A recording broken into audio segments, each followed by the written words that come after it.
Bijaksana. Menjadi tua adalah kepastian. Namun, menjadi tua yang bijaksana itu penuh perjuangan. Bijaksana adalah sikap tepat dalam menyikapi setiap keadaan dan peristiwa sehingga memancarlah keadilan, ketawaduan, dan kebeningan hati. Itu bisa terjadi karena orang itu dianggap bisa memberikan pencerahan dalam menghadapi masalah.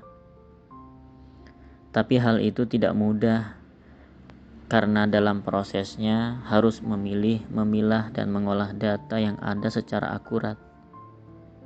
Kita bukan manusia serba bisa, jangan memaksakan diri.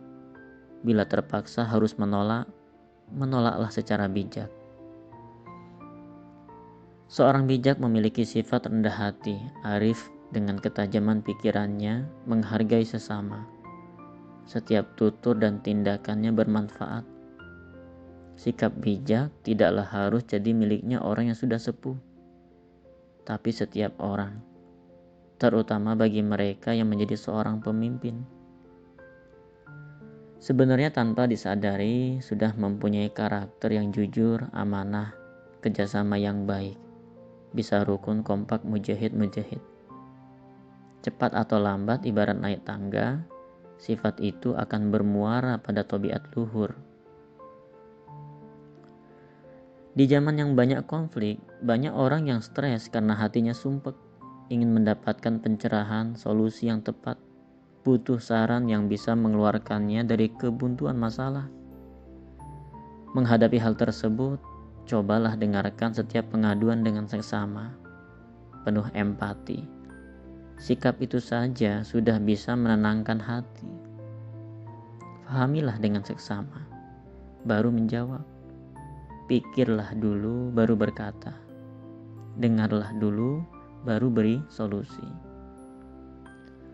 Kalau kita ingin bisa bijaksana, kuncinya kita harus juga bisa bijaksini. Ada kecenderungan bijak, ramah terhadap sahabat kita, tapi acuh pada orang yang tidak kita sukai karena pernah mengkritik. Padahal jujur, kritik itulah yang membuka kelemahan diri kita sehingga dari situ kita bisa perbaiki. Lentur, fleksibel. Itu wujud kematangan sifat bijaksana. Jika Allah menghadirkan seseorang yang menyebabkan air mata, itu berarti Allah mendidik kita untuk sabar. Jika kita tak pernah mengusik kehidupan seseorang, tapi dia melukai kita, saat itu Allah mendidik kita supaya kuat. Jika Allah mempertemukan seseorang yang membuat kita tersenyum, saat itu Allah mengajarkan kita arti rasa syukur. Jika tanpa sebab seseorang hadir menghina kita, saat itu Allah mendidik kita untuk ridho dan memacu diri lebih baik. Sabar, ridho, dan syukurlah atas apa yang menyapa dalam kehidupan kita sekalipun itu tidak kita sukai. Boleh jadi itu cara terindah dari Allah untuk menempa pribadi diri kita agar lebih mulia. Orang bijak itu dasarnya juga manusia. Kalau matanya diculek, kepalanya dikeplak, amarah setiap orang bisa meledak. Marah itu hal yang mudah.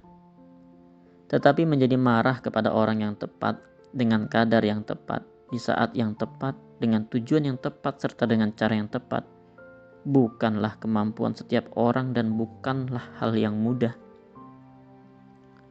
Hanya orang yang arif dan yang bijak yang mampu melakukannya. Bijaksana, bijak sini, bijak situ. Celemut sana, celemut sini. Celup sana, celup sini. Memeras sana, memeras sini. Nipu sana, nipu sini. Embat sana, embat sini. Itulah dunia. Perlu waspada. Hati-hati, penampilan wajah bisa menyembunyikan apa saja.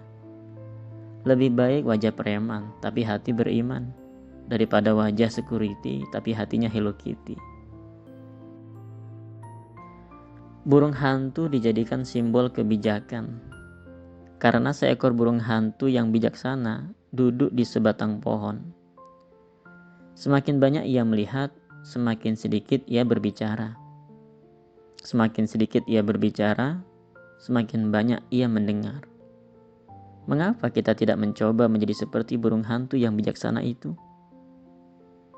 Jadilah manusia yang pada saat kelahiranmu semua tertawa bahagia, tapi hanya kamu sendiri yang menangis. Dan pada saat kematianmu semua menangis sedih, tapi hanya kamu sendiri yang tersenyum.